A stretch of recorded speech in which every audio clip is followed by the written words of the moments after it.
this is Artie and Marissa, and you are listening to the podcast Birth Yourself Brave.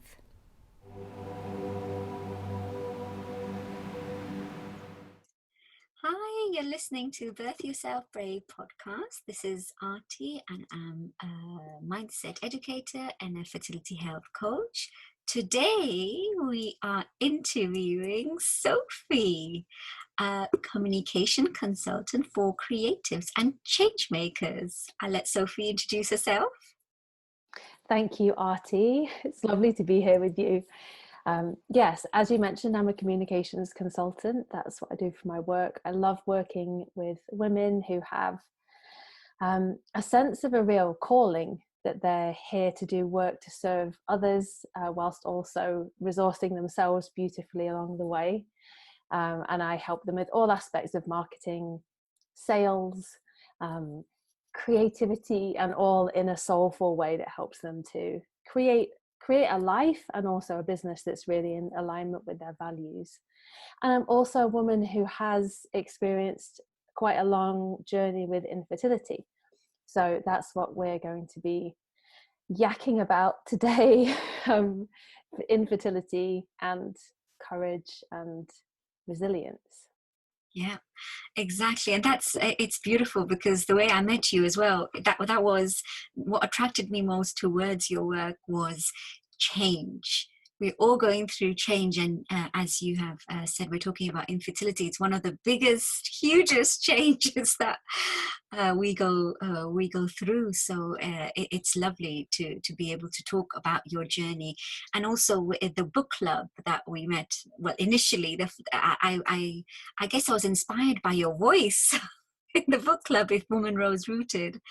So that's another beautiful skill of yours as well, to bring groups together. I love bringing groups of women together, and especially around conversations like the book If Women Rose Rooted, which, if anyone listening hasn't read it, If Women Rose Rooted by Sharon Blackie, it's like a guidebook for our times, especially for women who are living a calling and wanting to step into their own leadership. It's how can we do it in a way that's rooted in ourselves and in the earth. I love that book. That book club was so fun, wasn't it? Definitely. And the way with your friend as well, Eve, the way you hosted the sessions every week, and then Sharon coming and everything, it was just to say it in the best way, it was just a magical process, few weeks. And you actually felt that the earth, the energy of the ladies, the experience, that it was a very silent transformation. It was wonderful. Often the best ones are quite silent, aren't they? Yeah. Definitely growing our roots. It's invisible and silent. So I thought we can just start talking a little bit about your journey, and how you managed, as we were just saying before, about how did you manage to be courageous during your fertility journey? Well, I think probably the first thing that's really important to say is I wasn't always courageous through it, and it took a lot from me, and it taught me so much about how to cultivate courage in really difficult times. And I think obviously for the people who are listening who have experience in fertility, they understand what it takes, the kind of initiatory experience it is. But I also think it's relevant for anyone undergoing any of life's difficult initiations, whether that's really difficult health challenges or the death of a loved one. It's a grieving journey. It was for me. I can't speak for everyone, but there seemed to be themes. It was really a grieving journey, and there were moments in that grief where I felt as far away from courage as I ever have in my life. I was on my bathroom floor crying, unable to get up, because yet again I started my period and I didn't want to. And it was, I'm sure anyone who's experienced infertility knows the strain it puts on the relationship as well, because essentially my partner became a hey love, it's time for us to have sex again kind of partner, and it took the spontaneity out of our relationship and the pressure. over the 4 years that we were trying to get pregnant, really, it nearly broke us. You know, we had several sliding doors moments where it's like we could have split and gone our separate ways. And it's actually amazing to be sitting here today with this round belly Yeah. after our first IVF treatment was successful just before lockdown, which was, yeah, an incredible stroke of luck, and you know, a miracle really. So and I'm so glad that we were able to find courage together and were able to keep going and develop a kind of resiliency that hopefully is going to set us in good stead for our parenting journey to come.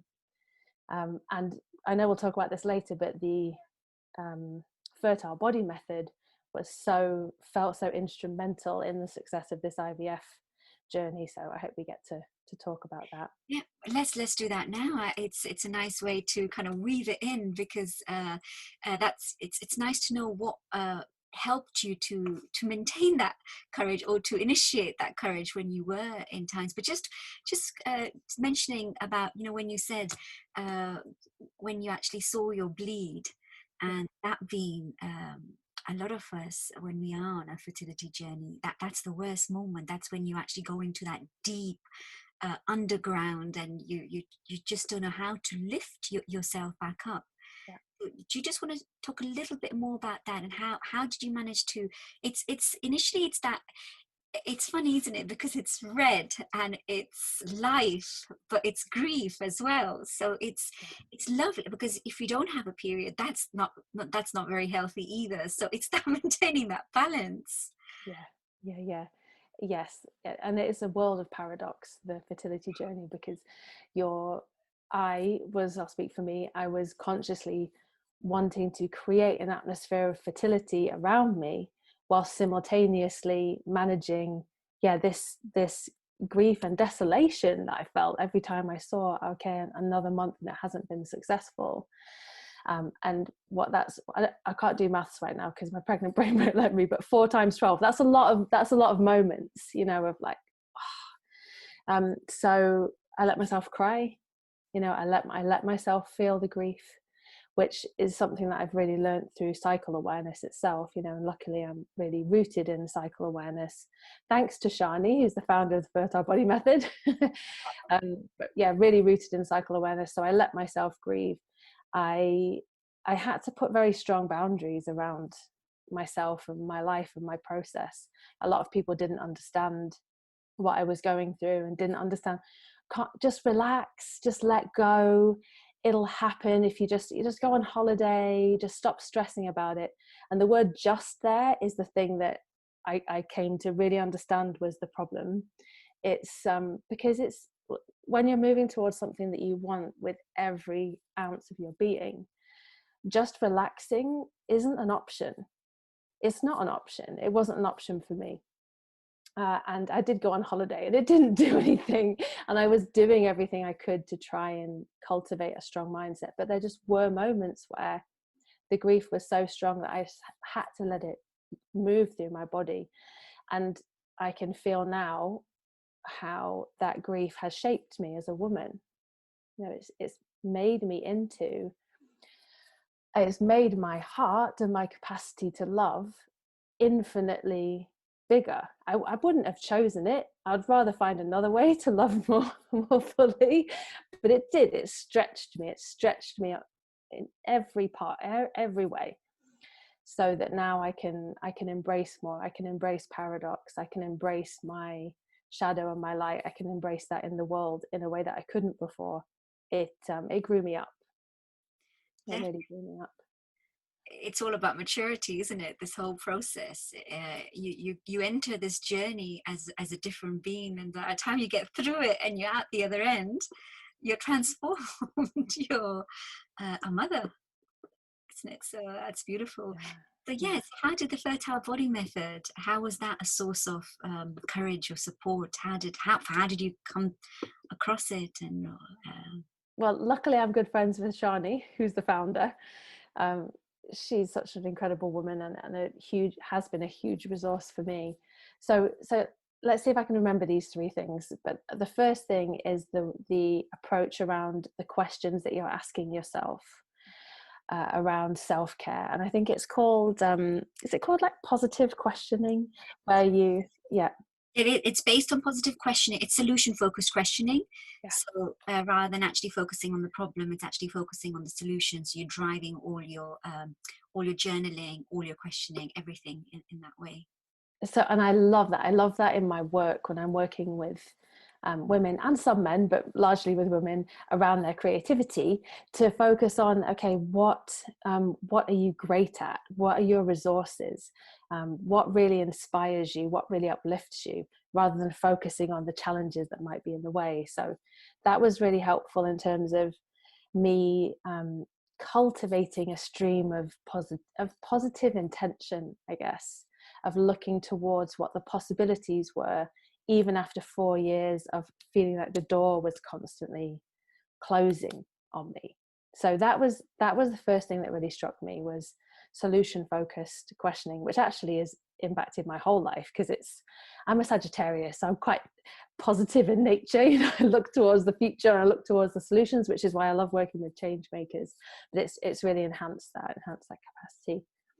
So I built a self-care plan around the IVF process. You know, who inspires me, who uplifts me. I surrounded myself with their stories. So for example, one of my heroines in life is a woman called Christine Schuler de Chrivier, and she's the director of the City of Joy, which is a women's leadership and healing center in the Congo, for women survivors of sexual violence. You know, so these are women who have undergone the most challenging and painful kind of initiations that life could throw at you. You know, the systemic oppression, sexual abuse, sexual violence, trauma. And they come to the City of Joy, and they are supported to heal and to step into their own leadership, so they can go back into their communities and be leaders for their communities.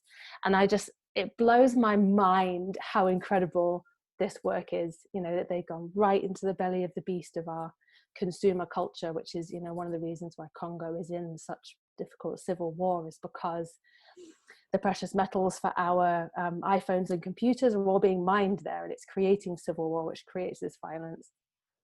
And City of Joy is right there, going right into the heart of things, right on the coalface, and taking these women who have been broken and supporting them to cultivate their natural leadership and then go and be leaders in their community. So, you know, I'm surrounding myself with these kind of stories, you know, this kind of positivity in the face of challenge.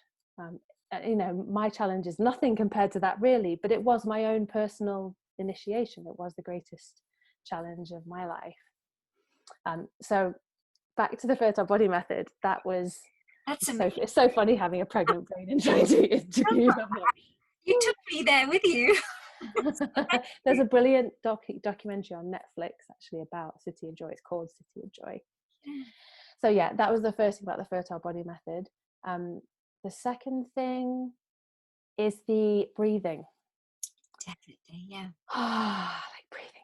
So I've been blessed to have a yoga training, so I understand, and meditation too. So I understand how our breathing affects our everything. You know, the way we're thinking and feeling and acting, and the specific kind of breathing that I learned through the fertile body method it sounds so simple, and when I say it to people, they're like, yeah, whatever, you know, but it changed everything for me. Breathing in for 7 and breathing out for 11, and I started to do it several times throughout the day, actually many months before I began the IVF process, because I knew that my nervous system needed to be as calm and regulated as possible in order for the massive influx of hormones that I was about to get, and all the different surgical processes. And just in life, you know, we need nervous systems that are calm, and that's not easy in these times, especially in this past year with all the challenges that we faced. So I just lie down on my back, and put one hand on my heart and one hand on my belly, and I'd breathe in for a count of 7 and breathe out for a count of 11. And I'd do it 10 times. I just count on my fingers. And without, what's the word? Anyway, it doesn't matter. Without doubt, my nervous system was different just after those 10 breaths, so noticeably different. And it's something that I'm going to carry with me for life. You know, even with all the study that I've done, that simple practice, there's something about, I don't know the science behind it, but there's something about the 7 in and the 11 out that was amazing. It activates your parasympathetic nervous system, so it induces your body to feel that it's in a deep, relaxed state, even though you're not asleep. You're awake, of course, as you've explained it, but it just mimics the deep sleep. And you've explained it, it's so lovely to hear it from you, because the way you've explained it, it's so simple, and it's so you incorporate it in your daily life. And the key, I love what you just said, it's the preparation for the IVF. A lot of the times, you know, you just end up going for one after the other, and you haven't actually had that that time to reflect and to prepare. So I think you've highlighted a very big point about conscious conception. I think, you know, all I can see in your story is about conscious conception. Yeah, I mean, and it was also financially motivated because we knew we only had one go. Yeah. So I was like, right, I've got to throw everything at this. If this is the one go we get, then.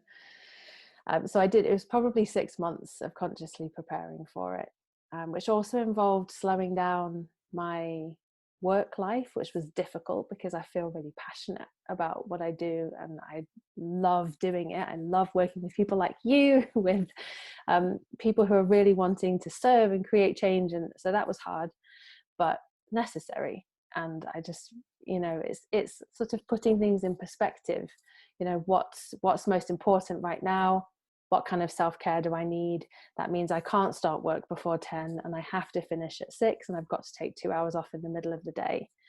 And it might seem luxurious and decadent, but it's not, because it's in service to something that is so important to my heart. So I had to have fierce boundaries around the advice that people kept giving me. Like I literally would say, stop talking, I don't want your advice.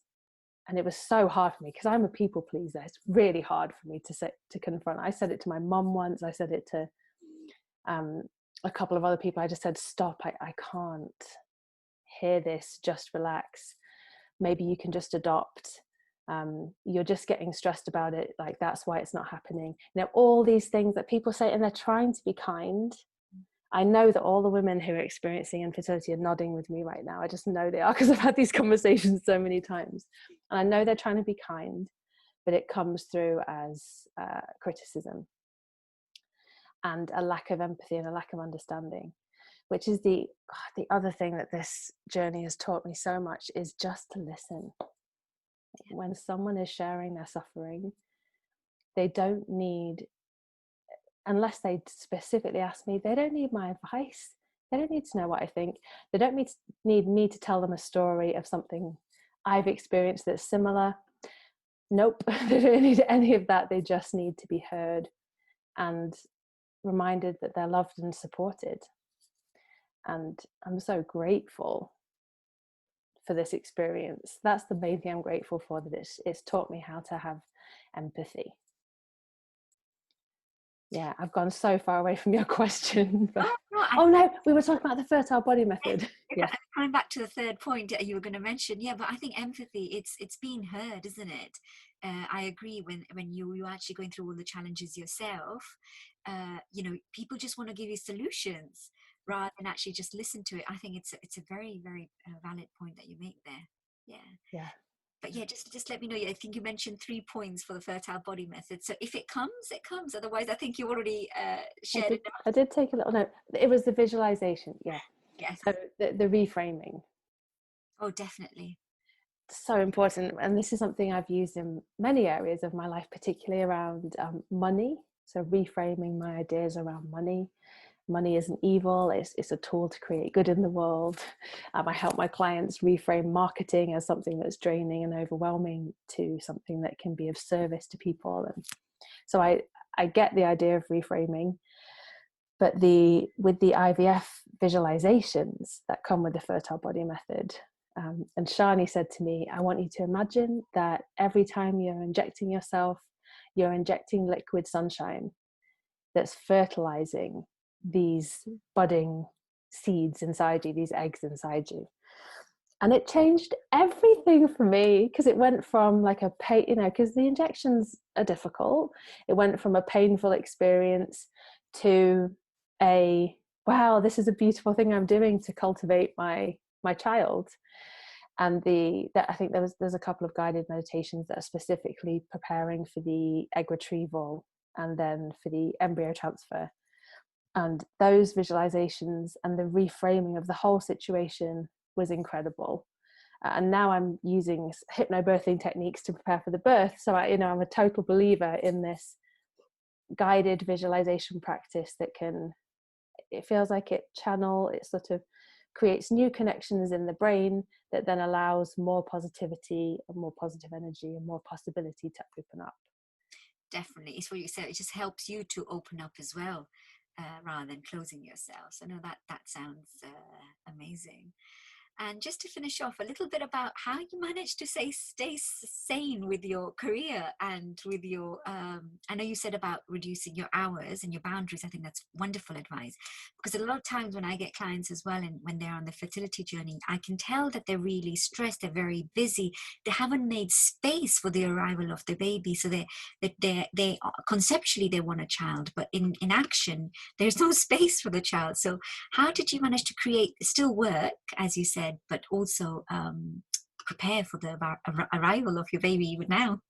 Yeah, I mean, these are big questions that I think any person who's facing parenthood, particularly the birthing parent, or someone who's going through infertility and wanting to prepare for that, or not knowing whether it's going to happen or not, these create such massive questions around life and work in a way that we don't talk about much publicly, and I think it's a real shame.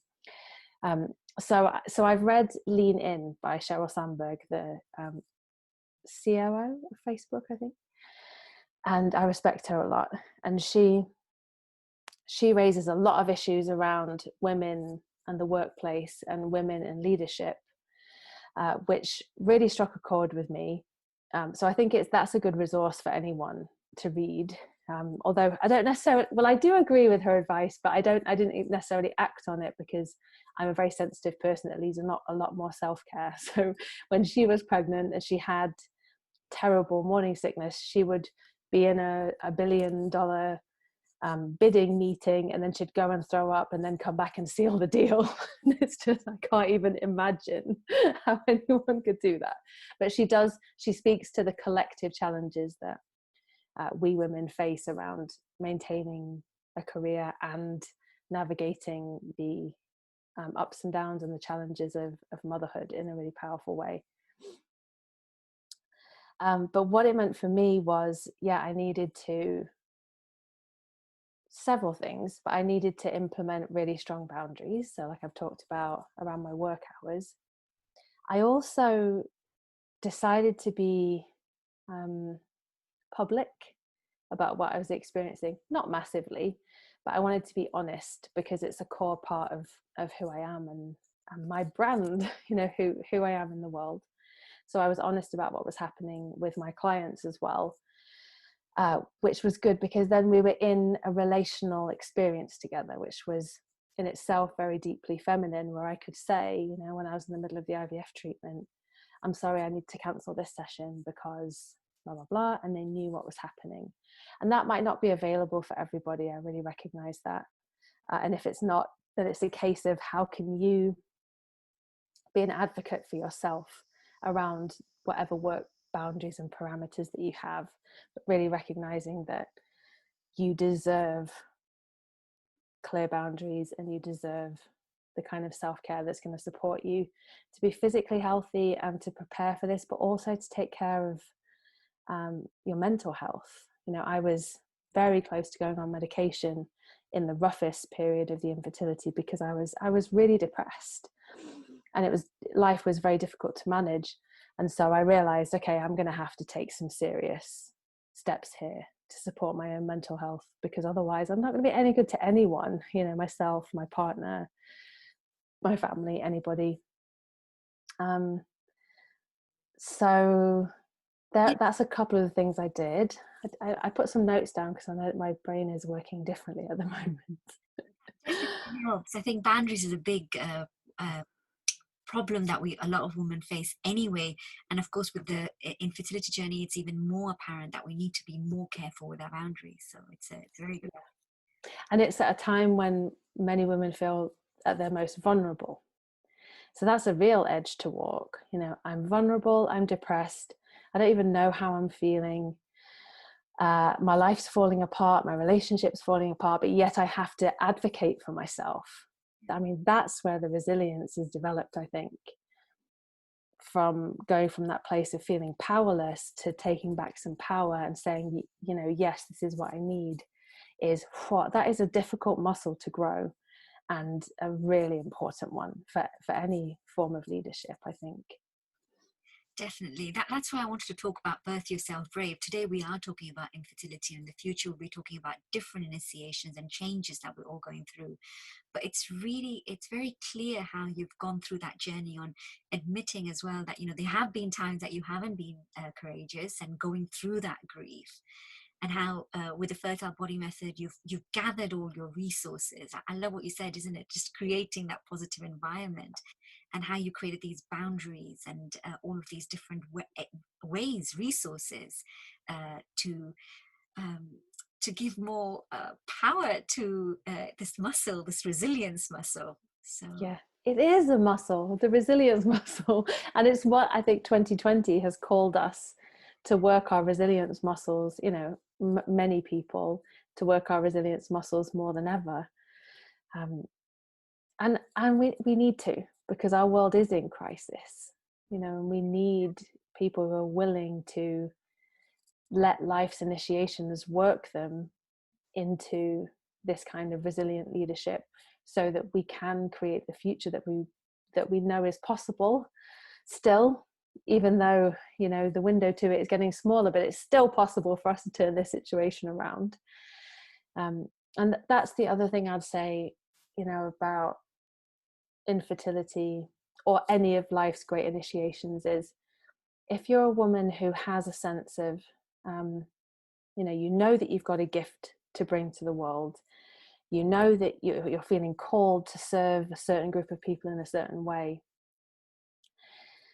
I think it's important that we dive as deeply as we can into the ways that life is initiating us, because I don't know how it works, but I trust that there's an intelligence at work that is actually shaping us and crafting us into the women that we need to be in order to lead in the way that we need to. And I know this is very true for you, Artie, with your experience with your soul daughter, your spirit daughter. Yeah.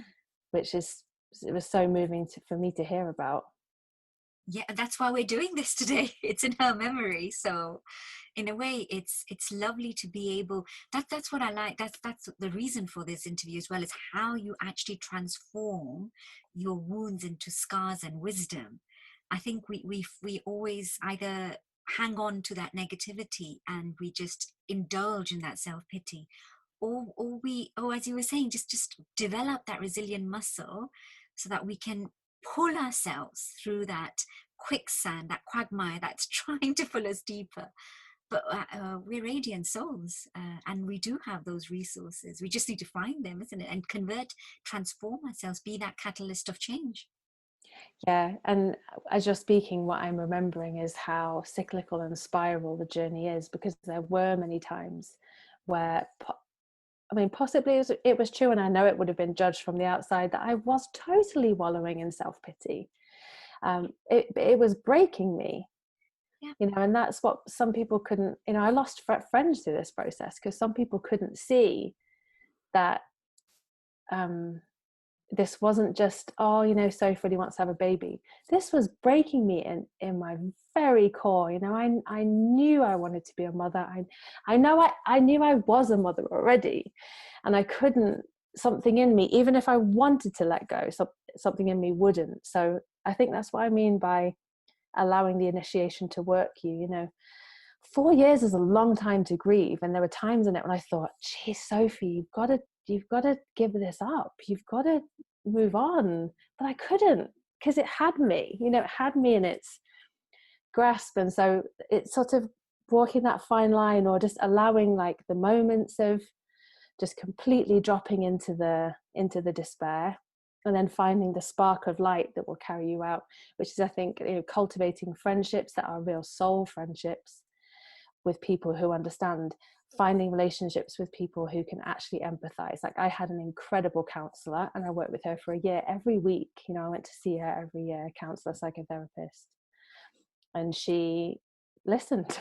She just listened non-judgmentally.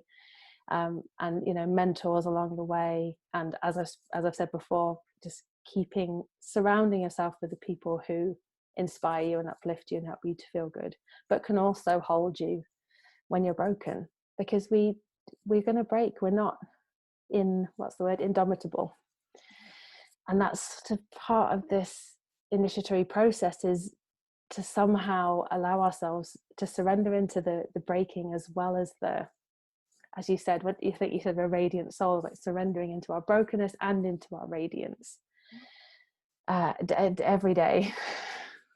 Holy fuck, it's not an easy ride. I know what we're talking about isn't easy here, but life supplies us with these initiations, and it won't stop doing that. Exactly. Yeah. It's a continuous process. I love what you said. It's just a circle. There's ups and downs, the ebbs and flows. It's just this is life. Yeah. And the kind of, there's a lot of talk in the world today about feminine leadership. And I still don't really know what that means. And I struggle with the terms masculine and feminine. And, what does that really mean, especially in our world where gender is starting to be dissolved as a necessary thing. And I think there is something that women can lead in, which is this new kind of leadership that recognizes our relationality to everything around us. And obviously this is calling on ancient indigenous wisdom, which indigenous peoples have been holding and stewarding for centuries, that this leadership that recognizes that we are a collective, that everything is interconnected, and that good leadership decisions come from thinking about, okay, what will this mean for the next 7 generations?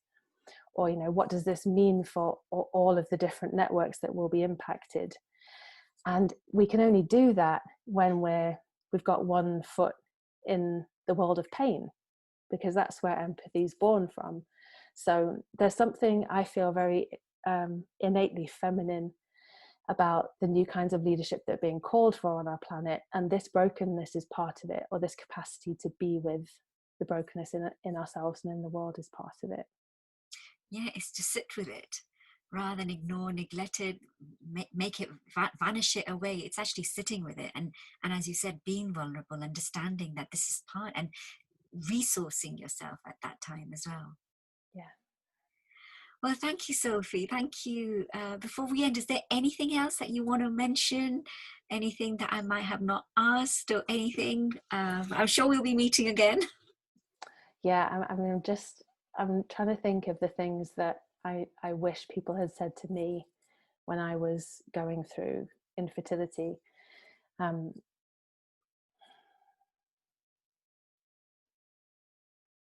I think the main thing really is it's okay to grieve, and it's okay to say no to people if they're giving you advice that really is, it's not only is it not helping, but it's really hindering your process.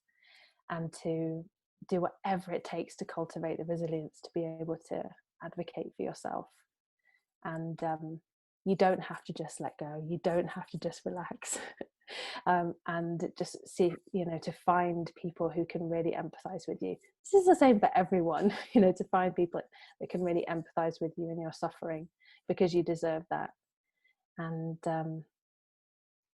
just want to say I'm with you, and I'm with you, Artie, right now, but I'm also with the people who are in the middle of their fertility experience, and I'm with you and I support you.